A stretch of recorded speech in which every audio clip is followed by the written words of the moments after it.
Azul DevRel Espresso, brewed for Java minds.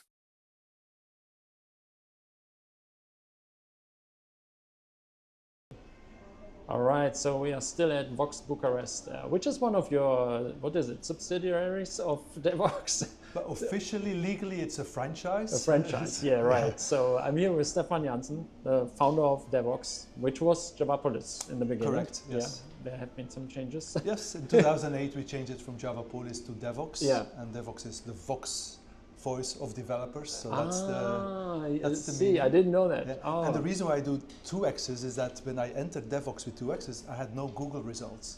So it was really starting fresh. Okay. And now if you enter DevOps with 2X's, millions. And I even reserved DevOps with 3X's just in case people would misuse it. Well prepared. Yes. Nice. I didn't know that. That's good insights. So and you also not only do the conference, you also speak at conferences. Yeah. I mean, I like to go to conference as a tourist, so that way I don't have to run around like a headless chicken from one fire to the other and enjoy talks and do a bit of prospection of speakers as well. Yeah. But for me, it's a bonus if I can also speak, because I'm still a Java developer. I still develop every day. I compile and run Maven every day. And now, of course, with my open source project, I mean, I'm very passionate to share about my experiences and see if any other persons would like to join the project. And yeah, you just mentioned it. It's in, what is it? What's the name of it? Wait. Is it something with Genie? Yeah, DevOps Genie. DevOps Genie. I wasn't sure. Yeah. But I wanted to use like a unique name, so adding DevOps in front of it makes it easier. Right? Yeah. And Genie, because the genie is out of the bottle. If you look at AI, you know, we are not getting the genie back in the bottle. So I think as a developer, you have to embrace what these AI tools are giving you. And I actually got frustrated a bit with certain development code assistants, so I decided to develop my own plugin for IntelliJ, because IntelliJ is the tool I use. And just as an experiment, as a hobby project, right? Just to experiment how to develop a plugin, how to play with models, etc. And then I use it for myself, for my own projects. So I constantly am adding new features for me, but because it's open source and I even published it on the marketplace, all of a sudden we have like 15,000 downloads. Yeah. Thousands of active users using it. And that helps a lot, right? And it really helps. And I have like 12 or 13 contributors starting, there's a bug, you know what, I'll fix it, because it's completely written in Java. That's nice. So that really helps, because a lot of these coding assistants, either they're closed source, or they're in TypeScript or in Node or in Python. Yeah. And now I have the opportunity to just play with Java. I use LangChain4j for that. Now I'm also using Spring AI for the model context protocol implementations. So for me, it's like a playground to play with the new shiny toys and then put that in the tooling so other people can also enjoy it. And your session was about that, or what? Yeah, it was about, I call it AI augmented programming. The reason why it's called like that is that if you take the first letters, it's aap. And aap in Dutch is monkey. And the reason why I call it monkey is that we're basically copying and pasting code which these LLMs create, like a monkey without thinking, which is replacing, Stack Overflow. Yeah, right. We used to do that with Stack Overflow. Now we're just copying what an LLM is giving you. With all the pros and cons which comes with that, right? Yeah, so true. it's also a warning, like, hey, be careful, because it still hallucinates if you don't give the right context, etc. And so that was the talk about, is that how to do AI augmented programming, but agentic AI, using only Java. And we talked about that before, I think it was around lunchtime, where you said that context is king. And what do you mean with that? So, well, first of all, models, they have a cutoff period of how much information they know. So like, some models are 4 months behind of the news. Yeah. But that also means, like, if you have a new, for example, the Spring AI MCP API, they have not yet indexed that. So it doesn't know about the MCP implementation of Spring. So you need to then include either the documentation or the source code or both. To teach it on that one? Yes, and in your context. So if you then have, the ambition to generate some code, it knows at least about that information. And that's why I'm saying context is king. Because otherwise it can just create code that is as good as... It will just hallucinate. hallucinate. Yeah, exactly, And it will just think, it's probably something like this, and it will not even compile. Yeah. But if you include the documentation, the source code, and then your own project, and your window context is big enough, it will be really really precise. Yeah, and that's interesting because I told you already that I also do some Swift stuff, and in Xcode I don't know what they use in the background, but they don't have. It seems they don't have enough context there because they sometimes they suggest code that simply doesn't work, right? Yeah, so like, wow. what? And with their own APIs, I was like, oh, they should know their own APIs. But also the model, a lot of these coding assistants, they don't expose which model you can use because they have some kind of deal with OpenAI, and so it's just ChatGPT. With my open source tool, you can use either local models to start with and any cloud model out there. And then actually what's the beauty of that is that you can start with a local model, then have Sonnet review it, and then the result you can send it to DeepSeek, and then the response of that conversation of 3 models, the response will be... yeah, that's. I think you have more freedom in defining what should be used to create the code. And you can swap between models in the same conversation. Oh, okay. So this is cool. Yeah, I will be honest, I never really used it, so I don't know. That's okay, that's okay. But yeah, it sounds interesting. Yeah, so that's the freedom and the intellectual response you get is on a much higher level. Then also with the MCP support, it's very exciting because OpenAI just yesterday announced that they're also going to support it. So it's really starting to become a standard. And with MCP, it allows you to actually break out of the plugin and go to services that you develop in Java or in Python or in TypeScript or whatever, and have that part of the chain within the tooling. So you're not bound to any specific thing anymore. Yeah, you don't have to hard code it anymore. Yeah, you just say like, hey, this is my tool here, like it's like a microservice which can be explored, and it will do a reflection of like, okay, which methods do you provide? And then depending on your user prompt, it will say, for example, you say, hey, what's the weather in Bucharest? And it has maybe an MCP tool saying, hey, I can provide weather information. It will actually trigger that one and then give the response to the model, and it will then give you a nice answer how the weather in Bucharest is, blah, blah, blah. Oh, nice. Yeah. So, and you said this morning that you had also some strange experience when you showed that to schools. Was it a school or university? Yeah, so last week I did a presentation on AI tooling at Lille University in France. And there were a lot of students and also teachers, professors. And I was showing, I mean, these days you can program just in natural language. And it will produce the code for you. And if you're a senior developer, you know how to guide it and go in certain directions. But the problem is that I'm not developing in code anymore. I'm writing specifications in text in natural language. So your coding language is English? Yeah, it's English. Yeah. And that frightened the professors because like, hey, we're teaching programming.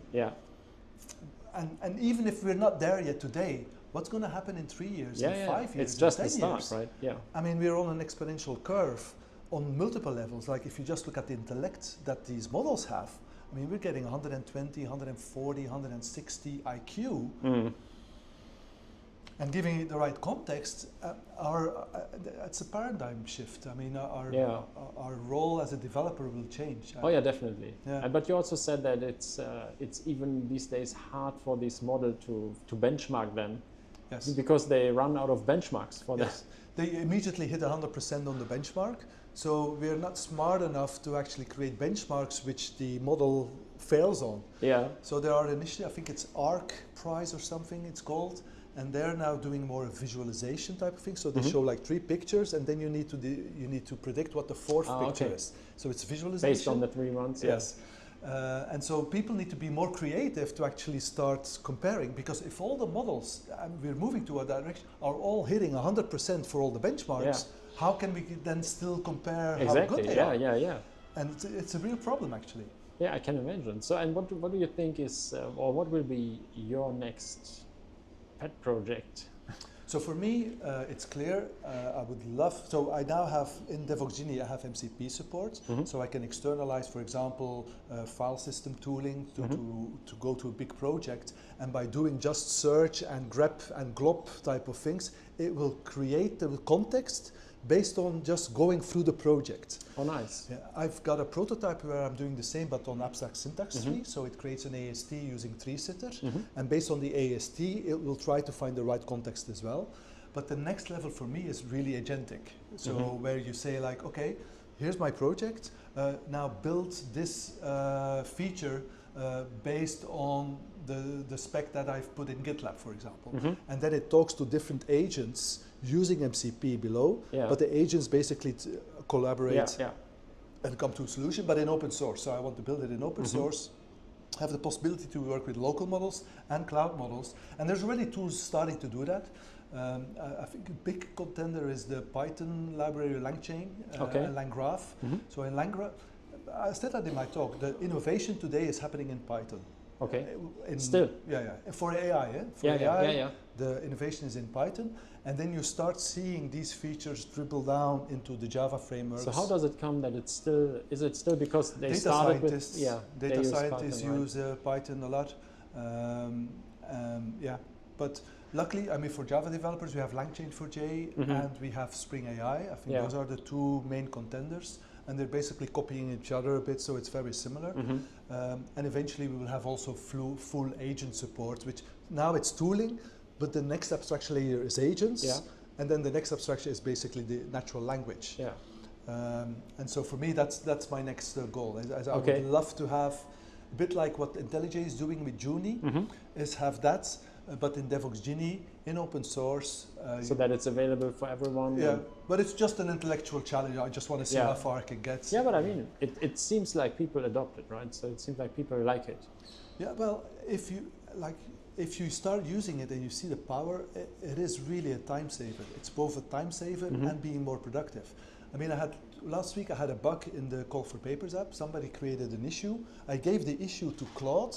Claude went through my project, which is 2.4 million lines of code, right? It went through the project and it found all the classes that were related to the problem, and it just suggested a fix as well. And that was while I was walking the dog, because it was doing its stuff for half an hour.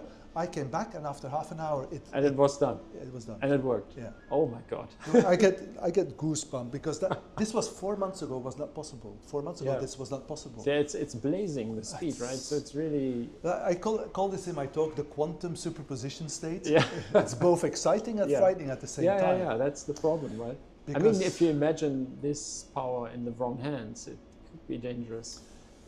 Yes, but I mean, there's also a lot of good things that can happen. Yeah, probably it's already in use in military somewhere, so we don't know. Yeah. So, I mean, for sure. Yeah. But for me, it's a time saver. I'm more productive. I'm more informed as well, and just that combination, I can do really lots of projects in just less time. And I call it like the renaissance of development, because you also see a lot of people who do not know how to develop. They're able to do small proof of concepts. I will not say big projects, right? But small POCs, small MVPs, they're able to do that without any coding, which opens up for them a new world of opportunities as well. That's true. I agree. Yeah. So, and also as a senior developer, if you have those tools, you're even more knowledgeable because you know how to guide these models. Yeah, and I think the advantage that I see is that everything gets so complex these days, right? So that means if you create projects, it's a lot of things you have to take care about. And this stuff can at least help you to getting there faster, right? Yeah. Still, you have to maintain it later on, but I think it can be a big benefit, especially if you have lots of the stuff is basic tasks very often. And if you have to write it manually, it just takes time. And this is stuff that can be done by AI easily. Absolutely. And if it comes to very complex business logic stuff where you really have to deep dive into it, then you still it can help you even with that one. Yes, it can help you, it can clarify you, it can point you in the right direction. But that's why I was calling the app the monkey business. That try to at least understand, if you do commit it to your repository, try to understand what it has produced and evaluate it. And then it depends on your use case. I mean, if I want to have a quick WordPress plugin, I really don't care how it is developed in PHP. Because I'm not a PHP developer. I just want a solution. I want a plugin that shows pictures on my website. And this kind of stuff is well known and well documented. So the models will probably create a good result. They do. And this whole vibe coding or no code. For prototyping and small projects, really good. For big projects, you have to be careful, for sure. And having senior developers is great. But then the question is, if we jump over juniors, how can we create new seniors if the juniors are skipped? It's a lot of questions. Absolutely. I mean, the future is uncertain on different levels, but it's also exciting. And you have to embrace it. I say that at the last slides in my talk. AI will not replace your job. No. But developers using AI tools will. Yeah, definitely. And so you need to jump on that train. Yeah, you should. Yeah, definitely. And play with it and see what it can and can't do. Exactly, yeah. But it's moving so fast. It's just great. I mean, we're just poof and, moving towards singularity. I mean, just yesterday, OpenAI released, or 2 days ago, the image generation. Yeah, I saw that. Text. Yes, which is amazing. I saw the results. It's mind blowing. It created for me a poster for a conference. Yeah. I would have paid probably €1,000 for an artwork. So that's a lot of business that just all of a sudden got cut out as well. Yeah. So there's going to be revolutions going to happen because I mean, if people start losing their job in the worst case scenario type of thing, either you have to reposition and pivot. If you don't pivot, you might be victim. Yeah. And then, we have the whole discussion of universal basic income and maybe a different society. Then it suddenly comes back, right? Because this is a problem for the future. Yeah. But like I said, the genie is out of the bottle. We're not getting it back in. Yeah. So, true. Well, we will see and hope for the best. Yeah, let's hope for the best. Okay, thanks for the interview, and I see you probably around. Yes, I'll see you at the next conference. Yeah, I see you when I see you. Thank you. Yeah.